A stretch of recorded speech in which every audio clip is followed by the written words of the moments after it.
नमस्कार, खबर उत्तराखंड देख रहे हैं आप और मैं हूं आपके साथ गौरव राजेंद्र। बुलेटिन की शुरुआत करते हैं। केदारनाथ में हार को लेकर पूर्व मुख्यमंत्री हरीश रावत ने प्रतिक्रिया दी है। उन्होंने कहा कि यह हार कांग्रेस की हार नहीं है, बल्कि उत्तराखंड के सरोकारों की हार है, उन सवालों की हार है जो केदार भूमि स्वयं उठा रही थी। साथ ही उन्होंने कहा कि वो सवाल आम जनता के सवाल थे। वहीं जनता को लेकर हरदा ने कहा,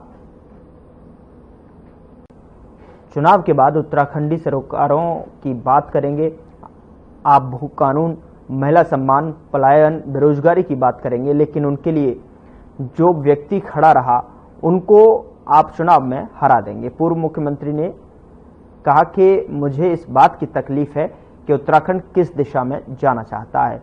हम लोगों से बात करेंगे और राजनीतिक दल के रूप में अपना तरीका बदलेंगे।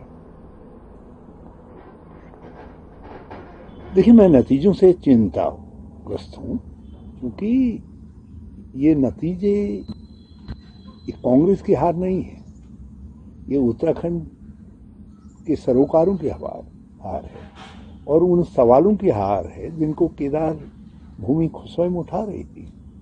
वो हमारे सवाल नहीं थे, वो केदारनाथ के आम जनता के, आम लोगों के सवाल थे। और सरोकारों की हार इसलिए है कि हम लोग चुनाव के बाद अब फिर उत्तराखंडी सरोकारों की बात करेंगे, हम भू कानून की बात करेंगे, पलायन की बात करेंगे, बेरोजगारी की बात करेंगे। उत्तराखंड में नए डीजीपी के रूप में 1995 बैच के आईपीएस अधिकारी दीपम सेठ ने कार्यभार संभाल लिया है। कार्यभार संभालने से पहले दीपम सेठ ने उत्तराखंड शासन की मुख्य सचिव राधा रतोड़ी से मुलाकात की।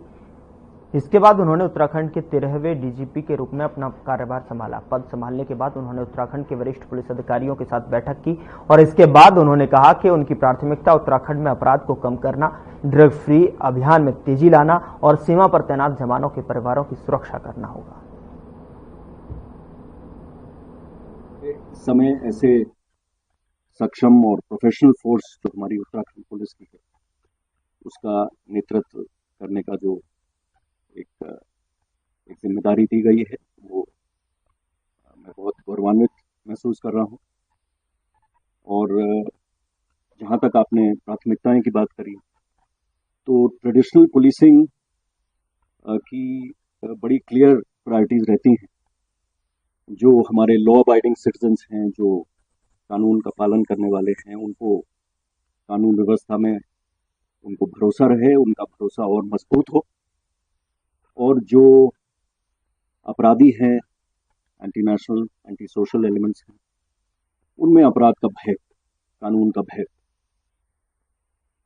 ये दो मेन प्रायोरिटीज हैं।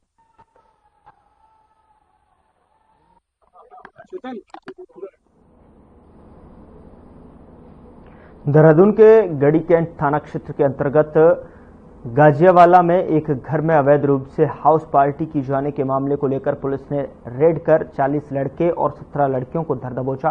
और इस बात पर देहरादून के एसपी सिटी प्रमोद कुमार ने कहा कि एसएसपी देहरादून को गोपनीय सूचना प्राप्त हुई थी कि एक निजी आवास में अवैध रूप से बार संचालित किया जा रहा है, उसमें युवा अवैध रूप से शराब का सेवन कर रहे हैं, जिसे देखते हुए आबकारी विभाग की टीम के साथ पुलिस ने दबिश की। साथ ही उन्होंने कहा कि उस बार के लाइसेंस की जांच की गई तो कोई वैध दस्तावेज प्रस्तुत नहीं किए गए, जिसके लिए भवन स्वामी के खिलाफ आबकारी अधिनियम के अंतर्गत मुकदमा दर्ज कराया गया है और शराब का सेवन कर रहे युवक युवतियों पर 81 पुलिस एक्ट के खिलाफ चालान किया गया है। महोदय को गोपनीय सूचना एक प्राप्त हुई थी कि कैंट क्षेत्र में गजियावाला के पास किसी एक प्राइवेट हाउस में कोई अवैध रूप से कोई बार संचालित किया जा रहा है और उसमें काफी युवक और युवतियां अवैध रूप से शराब का सेवन कर रहे हैं। तो इस सूचना पर हमारे द्वारा अपने सीओ सदर साहब के नेतृत्व में और एसओजी की टीम के साथ और 2-3 थानों की फोर्स लेकर वहां पर दबिश दी गई। तो दबिश दी गई और उसके बाद फिर आबकारी विभाग को भी सूचित किया गया था। तो जब वहां दबिश दी गई तो वहां देखा गया कि काफी मात्रा में वहां युवक और युवतियां इकट्ठे थे और वहां पे एक अवैध रूप से एक बार संचालित किया जा रहा था, जिसमें कि काफी खाली बोतलें भी थी, कुछ बियर की बोतल्स भी थी और कुछ भरी हुई बोतल थी। लालकुआं में रोडवेज बस स्टेशन के अभाव में सड़क मार्ग से यात्रा करने वाले यात्रियों को काफी परेशानी का सामना करना पड़ रहा है। बता दें कि लालकुआं शहर, जो कि कुमाऊं का प्रवेश द्वार के नाम से जाना जाता है, यहां कुमाऊं मंडल का सबसे बड़ा रेलवे स्टेशन भी है, जहां से रोज हजारों की संख्या में लोगों का आवागमन होता रहता है। लेकिन बस स्टैंड नहीं होने से यात्रियों को मुख्य सड़कों पर खड़े होकर बसों, जीप और टेम्पो का इंतजार करना पड़ता है। बताते चलें कि आजादी के 7 दशक बीत जाने के बाद भी लालकुआं क्षेत्र के लोग बस स्टेशन के लिए तरस रहे हैं। लेकिन हम लोग को जगह नहीं मिल पा रही है और लालकुआं बस अड्डा स्वीकृत है, यहाँ पर बस अड्डा स्वीकृत है, लेकिन जगह न होने की वजह से यहाँ पर नहीं खुल पा रहा है। इसी का विकल्प हम लोगों ने देखा था कि हल्दूचौड़ के पास, हल्दूचौड़ में जो गवर्नमेंट इंटर कॉलेज की जगह है, उस पर मैंने बस अड्डा खोलने की बात की है। कायदे से तो लालकुआं में जो है बस अड्डे का यहाँ पर एक ट्रांसपोर्ट नगर के आसपास जहाँ भी हो, वन भूमि को लेकर सरकार चाहे तो क्या नहीं कर सकती। सरकार चाहे तो यहाँ पर एक बस अड्डा यहाँ पर बनना चाहिए, क्योंकि लालकुआं भी जो है इतनी बड़ी फैक्ट्रियां यहाँ पर है, सेंचुरी मिल यहाँ पर है और सिडकुल भी बहुत नजदीक यहाँ से है। यहाँ सिडकुल के बहुत बच्चे यहाँ से नौकरी करने वहाँ जाते हैं। तो लालकुआं में जो है और हल्द्वानी के समीप भी है, तो यहाँ पर जो है बस अड्डा जरूर बनना चाहिए और यहाँ पर बाईपास का भी निर्माण जरूर होना चाहिए। बस अड्डे की लालकुआं में मांग बहुत लंबे समय से मेरे विधायक बनने से पहले से चली आ रही है, लेकिन भूमि संबंधी जो दिक्कत है वो अपनी जगह पर आज भी यथास्थिति है। उस समय विशेषकर हमारे क्षेत्र के जो भूतपूर्व सैनिक संगठन है, उनके बहुत आग्रह पर तत्कालीन परिवहन मंत्री जी ने लालकुआं से दिल्ली के लिए ये बस अड्डा इस क्षेत्र की जरूरत है, इस शहर की जरूरत है। लालकुआं एकमात्र शहर है लालकुआं विधानसभा का, इस शहर की जरूरत है कि यहाँ पर बस अड्डा होना चाहिए और शहर में बस अड्डा होना चाहिए, जरूरत है। तो इसलिए अगर सरकार की नीयत साफ है तो जमीन की व्यवस्था करें। पहले भी सर्वे हुई है, तो उस सर्वे की रिपोर्ट को देखें और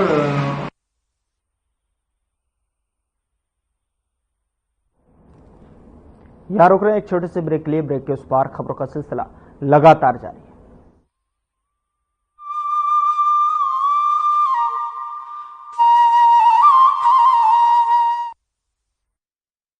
नशा करने के लिए कई लोगों द्वारा एक ही सिरिंज का इस्तेमाल करना HIV के प्रसार का एक बड़ा कारण है।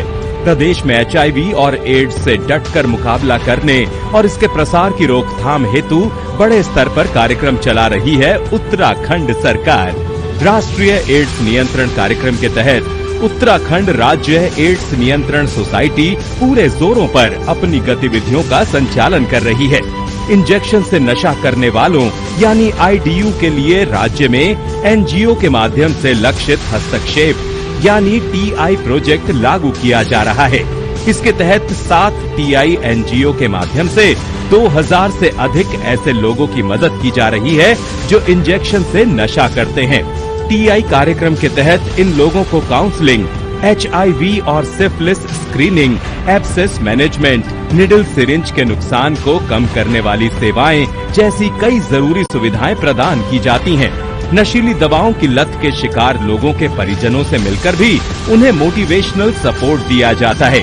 निडल सिरिंज एक्सचेंज प्रोग्राम यानी NSEP के तहत NGO कर्मी नशीली दवाओं के इंजेक्शन लगाने वालों को नई सुई और सिरिंज मुहैया कराते हैं और पुरानी व इस्तेमाल की गई सुई और सिरिंज एकत्र करते हैं। साथ ही प्रशिक्षित चिकित्सा अधिकारी की देखरेख में ओपियोइड सब्स्टिट्यूशन थेरेपी यानी OST भी दी जाती है। राज्य के सरकारी अस्पतालों में 8 OST सेंटर हैं, जो देहरादून, रुड़की, हरिद्वार, रामनगर, नैनीताल, रुद्रपुर, काशीपुर और सितारगंज में मौजूद है। साथ ही 2 सैटेलाइट OST सेंटर भी हैं, जो दूर दराज के इलाकों में OST की सुविधा देते हैं। इंजेक्शन से ड्रग्स का नशा छुड़ाने को हम हैं तैयार। HIV एड्स रोकथाम को तत्पर उत्तराखंड सरकार। प्रदेश के निवासी जिन खाद्य पदार्थों और दवाइयों का सेवन करते हैं, उनकी गुणवत्ता सुनिश्चित करने की जिम्मेदारी है उत्तराखंड सरकार के food safety and drug administration के मजबूत कंधों पर।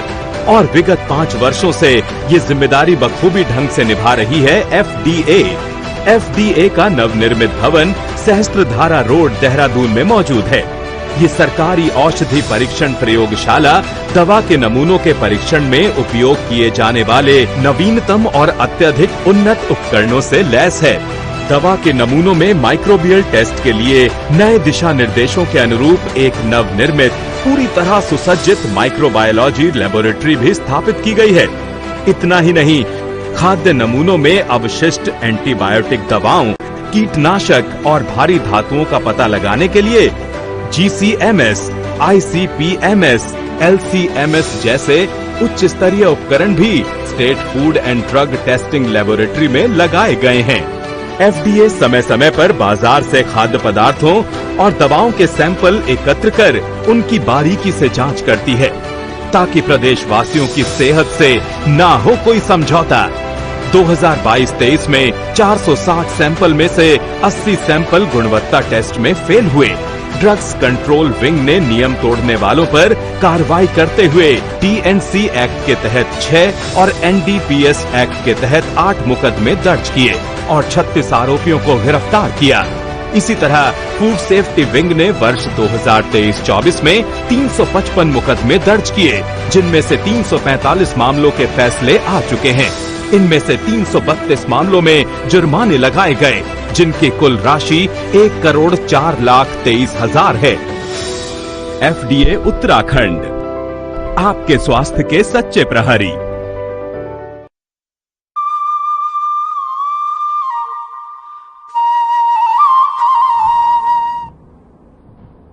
ब्रेक के बाद स्वागत है आपका। खबरों में आगे बढ़ते हैं। लैंसडाउन डिवीजन कोटद्वार रेंज की पनियाली बीट में 2 हाथियों के बीच हुए आपसी संघर्ष में एक मखना हाथी की मौत हो गई। रविवार को वन विभाग के कर्मचारियों को ग्रामीणों ने सूचना दी कि पनियाली बीट के जंगलों में 2 हाथियों के बीच आपसी संघर्ष हो रहा है।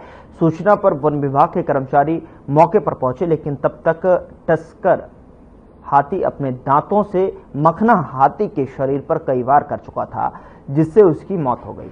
बाद में वन विभाग ने पशु चिकित्सकों की टीम से हाथी का पोस्टमार्टम करवाने के बाद शव को जंगल में ही दफन कर दिया।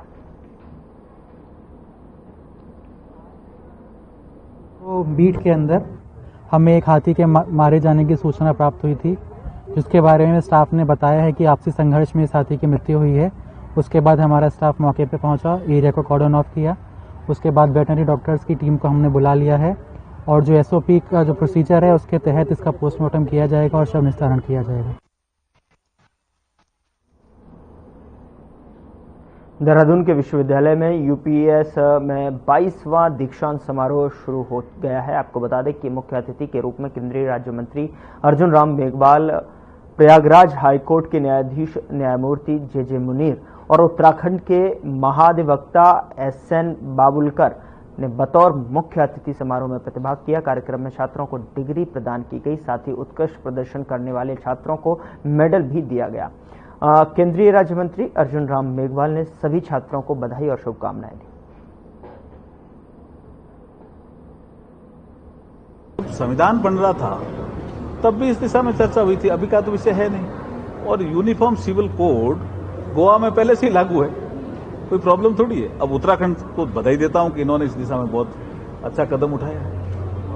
ये सिविल लॉ है जी। कुछ लोगों को ऐसे ही भ्रम में फैला दिया, जैसे कि भाई ये कोई पर्टिकुलर आदमी फेरे करते हैं तो शायद सभी को फेरे लेने पड़ेंगे। ऐसा नहीं है जी सिस्टम। केदारनाथ विधानसभा उपचुनाव में मिली करारी हार को लेकर उत्तराखंड क्रांति दल ने भाजपा पर गंभीर आरोप लगाए हैं। दरअसल आपको बता दें कि उत्तराखंड क्रांति दल के केंद्रीय संरक्षक डॉक्टर शक्तिशैल कपरवान ने केदारनाथ विधानसभा उपचुनाव को धनबल की जीत करार दिया है। डॉक्टर कपरवान ने मीडिया से बात करते हुए कहा कि इस चुनाव में सरकारी मशीनरी का जमकर दुरुपयोग किया गया है, इसी कारण बीजेपी की जीत हुई है।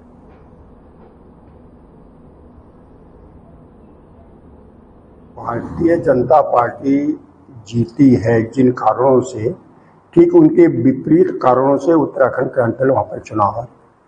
कारण नंबर 1 कि भारतीय जनता पार्टी ने करोड़ों रुपया जो ब्लैक मनी उस क्षेत्र में लगाए, क्योंकि बीजेपी 2 चुनाव पहले उपचुनाव हार चुकी थी और ये अंतिम। केदारनाथ विधानसभा सीट पर बीजेपी ने अपना वर्चस्व बनाए रखा। सत्ताधारी दल बीजेपी और मुख्य विपक्षी दल कांग्रेस दोनों के लिए यह उपचुनाव नाक का सवाल बन गया था। उपचुनाव के लिए बिछाई गई विसात पर संगठन से लेकर सरकार के स्तर पर चाल चलकर भाजपा ने विपक्ष की मजबूत घेराबंदी को ध्वस्त कर दिया। कांग्रेस हाईकमान के निर्देश पर गठित प्रदेश कांग्रेस समन्वय समिति ने उपचुनाव की पूरी रणनीति तैयार की थी और उसे अंजाम भी दिया। यह अलग बात है कि प्रत्याशी के चयन को लेकर पार्टी और समन्वय समिति में उभरी रार अंदर खाने सुलगती रही और खींचतान पर विराम नहीं लग सका। उपचुनाव में मिली हार से पर्वतीय क्षेत्रों में मतदाताओं में पैठ मजबूत होने का संदेश देने की कांग्रेस की इच्छा अधूरी रह गई।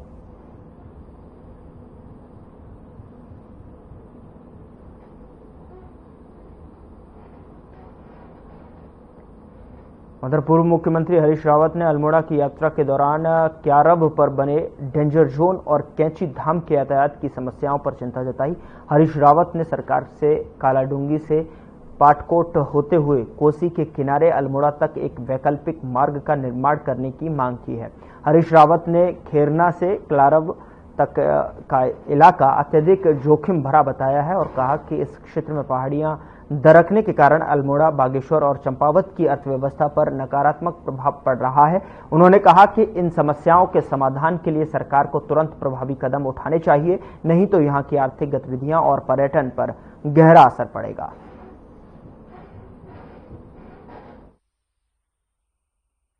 कैंची मंदिर को लेकर के जो जाम की स्थिति बनती है वो भी, और जो आप क्यारब और ये सारा जो बीच का इलाका है वहां से लेकर के खैरना से लेकर के, ये बहुत कच्ची लूज सॉइल है और ये वल्नरेबल बनी रहेगी, कई वर्षों तक बनी रहेगी जब तक वैकल्पिक मार्ग नहीं बनाया जाता है।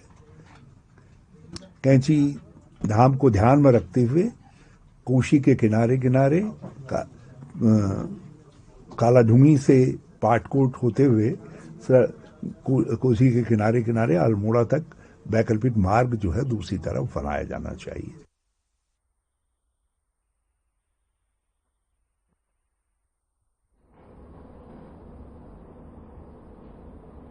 यहां रोक रहे हैं एक छोटे से ब्रेक के लिए। ब्रेक के उस पार खबरों का सिलसिला लगातार जारी।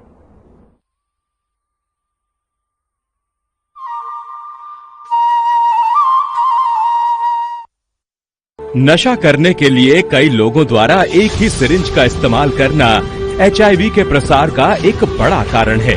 प्रदेश में HIV और एड्स से डटकर मुकाबला करने और इसके प्रसार की रोकथाम हेतु बड़े स्तर पर कार्यक्रम चला रही है उत्तराखंड सरकार। राष्ट्रीय एड्स नियंत्रण कार्यक्रम के तहत उत्तराखंड राज्य एड्स नियंत्रण सोसाइटी पूरे जोरों पर अपनी गतिविधियों का संचालन कर रही है। इंजेक्शन से नशा करने वालों यानी IDU के लिए राज्य में NGO के माध्यम से लक्षित हस्तक्षेप यानी TI प्रोजेक्ट लागू किया जा रहा है। इसके तहत 7 TI NGO के माध्यम से 2000 से अधिक ऐसे लोगों की मदद की जा रही है जो इंजेक्शन से नशा करते हैं। TI कार्यक्रम के तहत इन लोगों को काउंसलिंग, HIV और syphilis screening, abscess management, needle syringe के नुकसान को कम करने वाली सेवाएं जैसी कई जरूरी सुविधाएं प्रदान की जाती हैं। नशीली दवाओं की लत के शिकार लोगों के परिजनों से मिलकर भी उन्हें मोटिवेशनल सपोर्ट दिया जाता है। निडल सिरिंज एक्सचेंज प्रोग्राम यानी NSEP के तहत NGO कर्मी नशीली दवाओं के इंजेक्शन लगाने वालों को नई सुई और सिरिंज मुहैया कराते हैं और पुरानी व इस्तेमाल की गई सुई और सिरिंज एकत्र करते हैं। साथ ही प्रशिक्षित चिकित्सा अधिकारी की देखरेख में ओपियोइड सब्स्टिट्यूशन थेरेपी यानी OST भी दी जाती है। राज्य के सरकारी अस्पतालों में 8 OST सेंटर हैं जो देहरादून, रुड़की, हरिद्वार, रामनगर, नैनीताल, रुद्रपुर, काशीपुर और सितारगंज में मौजूद है। साथ ही 2 सैटेलाइट OST सेंटर भी हैं जो दूर दराज के इलाकों में OST की सुविधा देते हैं। इंजेक्शन से ड्रग्स का नशा छुड़ाने को हम हैं तैयार। HIV एड्स रोकथाम को तत्पर उत्तराखंड सरकार। प्रदेश के निवासी जिन खाद्य पदार्थों और दवाइयों का सेवन करते हैं उनकी गुणवत्ता सुनिश्चित करने की जिम्मेदारी है उत्तराखंड सरकार के food safety and drug administration के मजबूत कंधों पर। और विगत 5 वर्षों से ये जिम्मेदारी बखूबी ढंग से निभा रही है FDA। FDA का नवनिर्मित भवन सहस्त्रधारा रोड देहरादून में मौजूद है। ये सरकारी औषधि परीक्षण प्रयोगशाला दवा के नमूनों के परीक्षण में उपयोग किए जाने वाले नवीनतम और अत्यधिक उन्नत उपकरणों से लैस है। दवा के नमूनों में माइक्रोबियल टेस्ट के लिए नए दिशा निर्देशों के अनुरूप एक नवनिर्मित पूरी तरह सुसज्जित माइक्रोबायोलॉजी लेबोरेटरी भी स्थापित की गई है। इतना ही नहीं, खाद्य नमूनों में अवशिष्ट एंटीबायोटिक दवाओं, कीटनाशक और भारी धातुओं का पता लगाने के लिए GCMS, ICP-MS, LC-MS जैसे उच्च स्तरीय उपकरण भी state food and drug testing laboratory में लगाए गए हैं। FDA समय समय पर बाजार से खाद्य पदार्थों और दवाओं के सैंपल एकत्र कर उनकी बारीकी से जांच करती है, ताकि प्रदेशवासियों की सेहत से ना हो कोई समझौता। 2022-23 में 460 सैंपल में से 80 सैंपल गुणवत्ता टेस्ट में फेल हुए।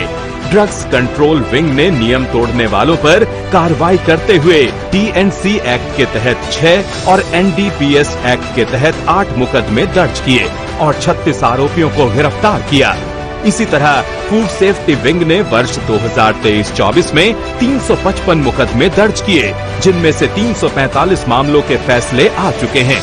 इनमें से 332 मामलों में जुर्माने लगाए गए, जिनकी कुल राशि 1,04,23,000 है।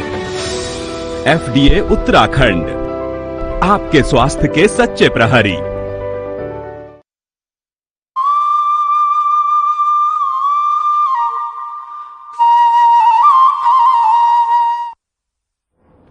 ब्रेक के बाद स्वागत है आपका। खबरों में आगे बढ़ते हैं। केदारनाथ विधानसभा उपचुनाव में मिली ऐतिहासिक जीत के बाद भाजपा नेताओं के चेहरे खिल उठे हैं। बीजेपी नेता पंडित राजेंद्र अंथवाल ने इस जीत को मातृशक्ति की जीत करार दिया है। राजेंद्र अंथवाल ने कहा कि भाजपा ही एकमात्र शक्ति का सम्मान करने वाली पार्टी है, इसलिए महिलाओं का विश्वास आज ही उन्हीं के साथ है।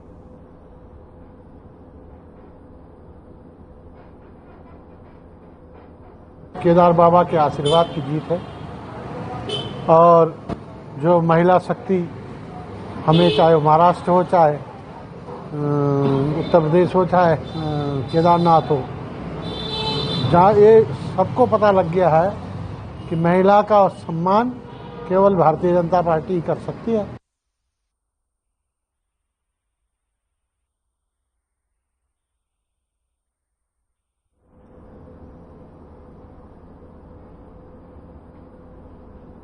फिलहाल बुलेटिन में इतना ही। नमस्कार।